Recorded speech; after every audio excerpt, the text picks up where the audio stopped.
Have you ever wanted to own a piece of supplement industry history? How about one that has category creating lineage to the most popular supplement among US adults?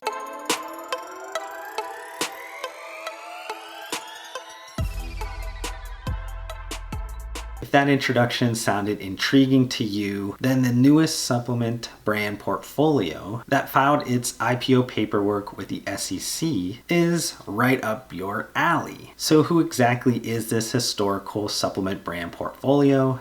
The Better Being Company. Huh? Who is that? Well, prior to the recent rebrand that just happened, the Better Being Company was known as Nutraceutical International. The portfolio that was founded in 1993, but its brand holdings date back to 1932. The historical company referenced earlier is KAL, and they are credited for the commercialization of the first ever multivitamin. In 1932, Chester Weldon discovered a calcium and phosphorus powder that helped his beloved wife's leg cramps. Amazed by its effectiveness, he founded KAL in order to bring such life-changing solutions to others in need. Now, outside of KAL, the Better Being Company owns several other brands within the categories of nutritional supplements, beauty, and personal care. The most notable brands, known as the core brands, are Solaray, which makes up 38% of total sales with a product portfolio that reaches more than 1,000 products today. This brand has become the fastest growing brand among the top 5 brands by dollar sales across the vitamins and supplements and herbs and homeopathic departments in the combined natural, enhanced, and regional and independent grocery retail channels. Zhou Nutrition makes up 10% of total sales. This is a digitally native, millennial-focused brand and has become one of the fastest growing brands as measured by consumer interest web traffic. It has a net promoter score of 76 within the year 2020, which far exceeds competitor average net promoter scores of 38. Zhou Nutrition makes up 10% of total sales. This is a UK-based digitally native brand with more than 50 products. Heritage Store makes up 5% of total sales. Established in 1969, Heritage Store is a beauty and personal care brand with positive energy and clean plant-based ingredients. Zand Immunity makes up 3% of total sales and it experienced significant growth in fiscal year 2020, growing net sales at 172% year over year.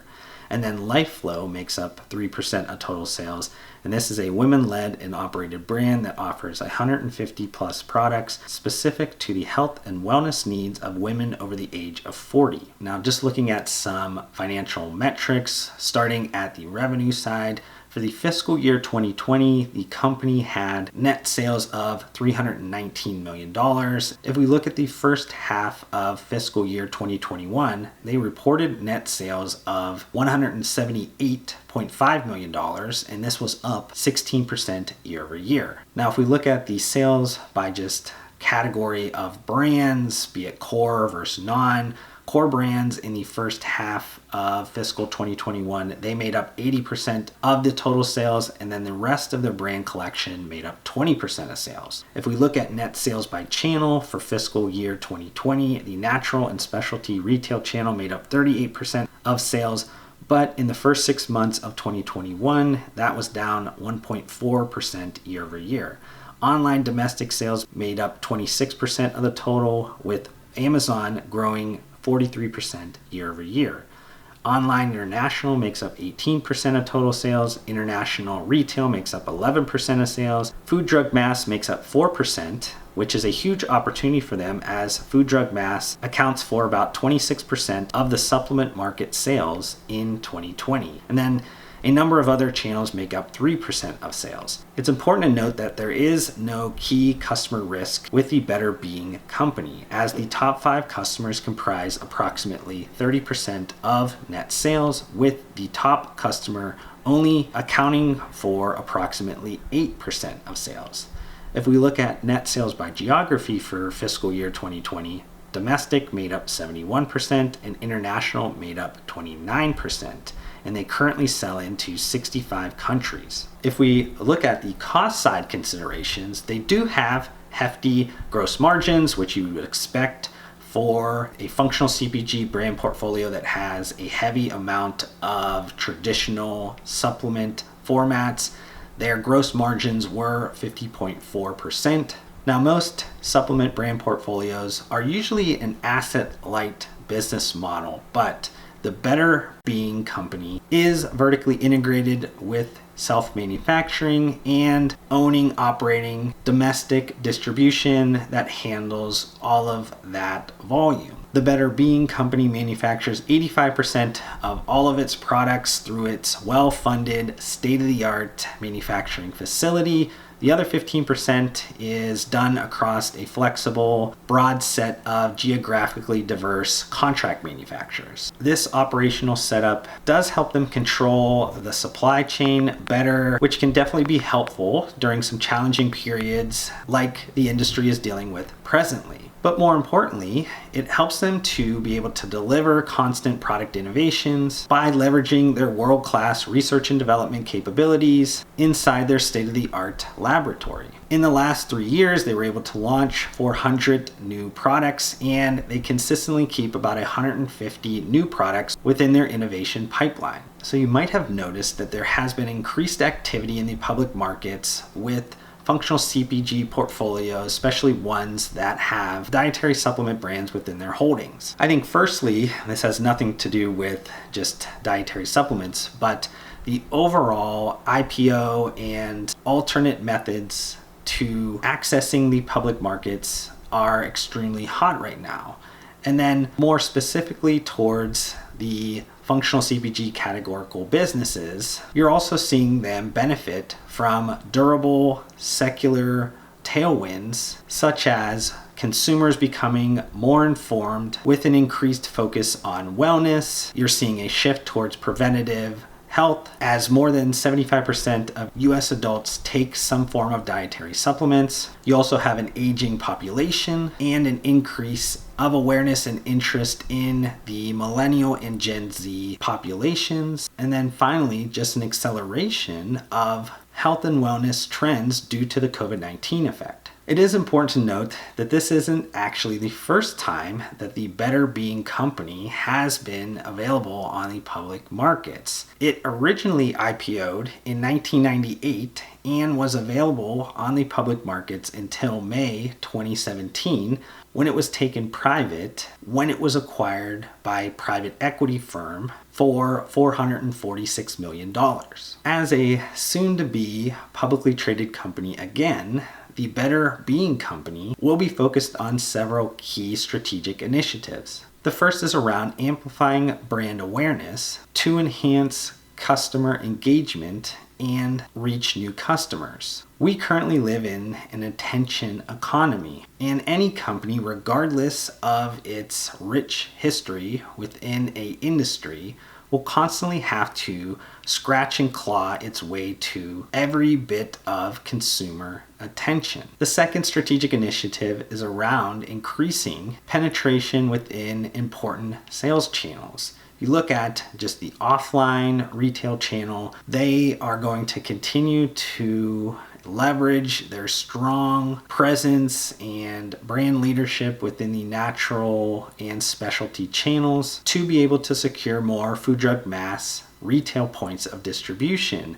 I think in the last year, they were able to increase those by 68,000, which I mentioned before. The food, drug, mass channel is really a white space for the Better Being Company because they are extremely underpenetrated in those channels. And then from an online retail perspective, their acquisition of Zhou Nutrition in 2017 was extremely helpful because this is a digitally native brand that had a ton of capabilities and understanding around the digital channels, specifically Amazon, and that acquisition actually helped them to expand those competencies across their entire portfolio to take advantage of the rapidly increasing online space. The next strategic initiative is around expanding their international markets. As you saw from the geographical mix of business, they are very strong in international because of a lot of the legacy and heritage around the brands within the Better Being Company portfolio. Another strategic initiative is around driving innovation to extend existing product lines and enter into adjacent categories. Mentioned above, they have a huge amount of resources and capabilities, and the company's definitely going to look to utilize those to expand and enter into adjacent categories. And if you look at just their Zhou Nutrition brand, they said they would be seeking to head into adjacent categories like the beauty from within trend or nutri-cosmetic trend and the sports nutrition category. And then finally, they're going to be looking at pursuing value enhancing acquisitions and investments. So just kind of like a quick breakdown on the cash and debt picture within the Better Being Company. On the cash side, they have cash and cash equivalents around $8 million currently, and that's before the projected $100 million that they would get from the IPO process. Now on the debt side, the current and long-term indebtedness is around $400 million. And though the company has struggled with net profitability issues lately, they are still cash flow positive and servicing the current level of debt. That existing level of indebtedness could create adverse effects to its growth prospects, but I actually believe the company could lever up even more or could sell more shares after the IPO process to raise more capital. As mentioned, the Better Being Company's principal shareholders and board members are a private equity firm, HGGC, which was co-founded by NFL Hall of Famer Steve Young, and Snapdragon Capital Partners. So that makeup likely means that we'll see further mergers and acquisitions activity that will continue to be a strategic focus for the Better Being Company, as they've consistently done that over the last few years with acquiring Zhou Nutrition, Zhou Nutrition, and Heritage Store. Well, I hope you guys enjoyed this breakdown of the Better Being Company's upcoming IPO. If you have any questions about anything that I shared or the supplement market as a whole, feel free to drop a comment on the content or reach out to me on any of my social media networks.